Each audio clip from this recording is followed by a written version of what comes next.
Guys അപ്പം നമ്മുടെ മാം വന്നിട്ട് ക്ലാസ് നല്ല അടിപൊളിയായി എടുത്തിട്ടുണ്ടായിരുന്നു കേട്ടോ. അപ്പം നമുക്ക് ആർക്കും ബോറൊന്നും അടിച്ചില്ല. കൂടിപ്പോയാലൊരു ഹാഫ് ആൻ അവറിൻ്റെ ക്ലാസ് ആയിരുന്നു. ചിലരുണ്ട് നമ്മളെ ബോറടിപ്പിച്ച് കൊല്ലും, പക്ഷേ ഈ ഒരു ക്ലാസ് എനിക്ക് ഒരുപാട് ഇഷ്ടമായി. അങ്ങനെ നമ്മുടെ ക്ലാസ് എല്ലാം കഴിഞ്ഞ് ക്ലാസ് എടുത്ത മാമിനോട് എല്ലാവരും നന്ദി പറയുന്ന ഒരു അവസരമാണ് കേട്ടോ ഇപ്പോൾ അത്. അപ്പോൾ നല്ല ക്ലാസ് ആയിരുന്നു കേട്ടോ. അപ്പോൾ വന്നിരുന്ന ആ ഒരു ടൈമൊന്നും നമുക്ക് വേസ്റ്റ് ആയിട്ടില്ല. അതിനുശേഷം നമ്മളിതാ ഇവിടെ നിന്ന് ഇറങ്ങിയിട്ടിപ്പം പങ്കനും കുഞ്ഞറ്റിയും പറയുന്നുണ്ട് അവർക്കും ക്ലാസ് ഒരുപാട് ഇഷ്ടമായി. നമ്മൾ പങ്കൻ്റെ ഫുഡ് വാങ്ങുവാണ് ഗീസ്. അപ്പോൾ നമ്മുടെ ഫുഡ് കറക്റ്റ് തന്നിട്ടുണ്ട്. അപ്പോൾ അതെല്ലാം നോക്കി നമ്മളിപ്പം അംഗൻവാടീൻ്റെ പുറത്തിറങ്ങി ബാക്കി 2 ഷോപ്പുകളിലേക്ക് നമ്മൾ ഫുഡ് മാറ്റുകയാണ് കേട്ടോ.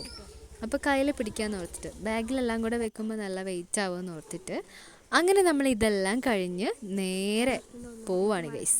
അപ്പോൾ നമ്മൾ ഇറങ്ങിയപ്പോൾ നല്ല വെയിലുണ്ടായിരുന്നു കേട്ടോ. അപ്പോൾ എന്തൊരു വെയിലാണെന്ന് ചോദിച്ചാൽ പറയാൻ പറ്റില്ല, നല്ല വെയിലുണ്ടായിരുന്നു. കുട എടുത്തിട്ടുണ്ടായിരുന്നില്ല. പോകുന്ന വഴിക്കാണ് ഗൈസ് നമ്മുടെ ചെമ്പരത്തി പൂവ് കണ്ടത്. ചെമ്പരത്തി പൂവേ ചൊല്ലു. അപ്പോൾ ചെമ്പരത്തി പൂവ് കുറച്ച് നമുക്ക് പറിക്കാൻ വെറുതെ നിൽക്കുകയാണ്, വെറുതെ പോവുകയാണ്.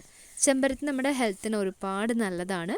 അപ്പം നമ്മൾ ഈ ഷോപ്പിലേക്ക് നമ്മുടെ ചെമ്പരത്തി പൂക്കളെല്ലാം പറിക്കുകയാണ് കേട്ടോ. ഗൈസ് ഇപ്പോൾ ഈ ഒരു ഭാഗത്ത് ഫുള്ള് ഞാനാണ് പറിക്കുന്നത്. നമ്മുടെ പങ്കെന്താ അവിടെ നിൽക്കുന്നുണ്ട്.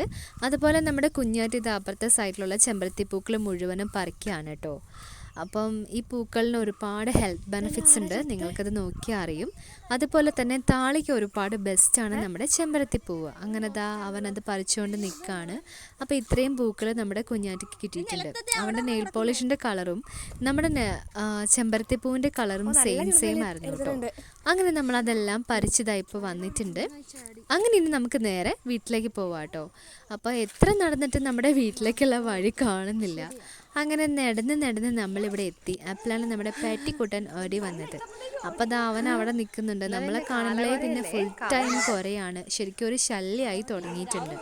അങ്ങനെ ആടിപ്പാടി ലാസ്റ്റ് നമ്മളിപ്പം നമ്മളുടെ വീട്ടിൽ എത്തിയിട്ടുണ്ട് കേട്ടോ. അപ്പം നമ്മുടെ പൂച്ചക്കുഞ്ഞുങ്ങളൊക്കെ നമ്മളെ വെയിറ്റ് ചെയ്തിരിക്കുന്നുണ്ട്. അപ്പം നമുക്ക് നെക്സ്റ്റ് വീഡിയോയിലൂടെ കാണാം.